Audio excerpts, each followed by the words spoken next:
And going back to the brands that we allow on our site, we don't allow it just anyone.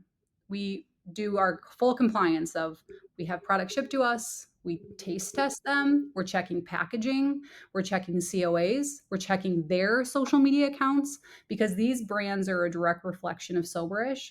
And so with that, they also though have their own, the states they ship to. So we try to stay flexible with the brands, and because of the way that our platform is built, that there's some brands that are shipping into 30 states, there's other brands that are shipping into 46 states, and so we're able to navigate that and try to keep it, not super confusing for the end customer, but and just again apologize and using a lot of content online to talk about our category and the nuances. And so far, the customers have been receptive. And can you talk a little bit, just to the extent you're comfortable, about what that kind of infrastructure looks like? Are you leveraging their existing 3PL systems, or are you like managing all your own logistics?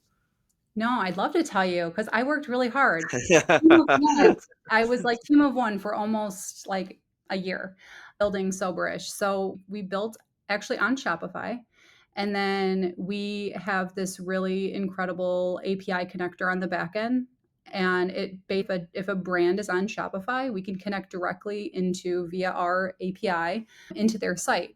And so it is essentially a drop ship model. And so we can connect and get their images, inventory counts, variants, all of the things. And at any time those things change on their site, let's say they go out of stock, it comes out of stock on ours.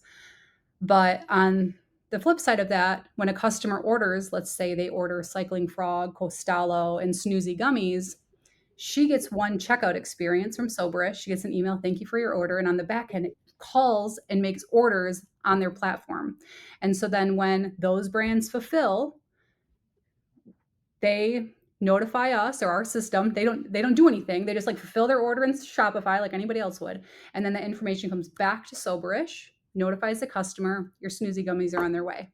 So your Costallo is on its way. And so it's seamless because again, so my background, my previous company was a marketplace. And I said the only way for this to work is if it's a win-win for everyone and if it's simple. These brands do not want to babysit one additional platform. They don't want to have to update images anywhere when they're out of stock. They don't have to be like, oh crap, we have to go out of stock on Soberish. No, all that information needs to pass over. And it literally needs to have like sign up in 5 minutes or less. So our team, we can sign up brands in 5 minutes or less. And customers have this, again, seamless shopping experience that, again, seems to be working, knock on wood. But yeah, so that's how it all works. Is that what you were asking, I'm assuming? Yeah, that's awesome. Thank you for going on that geeky journey. Oh, I love It's it. great. I mean, I think that there are two ways to look at building, and it's using off-the-shelf tools and being able to scale quickly with tools that exist in other places that you don't have to be maintaining. And then there's people that are bringing in capital and trying to build from scratch. And I think that what you've described is such a scalable, fast to market model that I really respect. And I think it makes a ton of sense. And I love the idea of a customer or a brand being able to get on the platform so fast. Will you share with us a little bit about the level of scale that you've achieved? How many orders or customers, revenue, whatever it is, that are some ways that we can understand the growth from when you started to where you are today? Yeah. So again, I just went from making silly, videos with my mom, and they weren't like dances or anything crazy. We were just giving like authentic reviews of these products. So that started 2 years ago, and February of last year, so 18 months ago, we launched Soberish, and I thought, let's just continue to try to drive this organically. Let's see what we can do without ads. I'm like, I don't want to give Facebook $1. Let's see what we can do.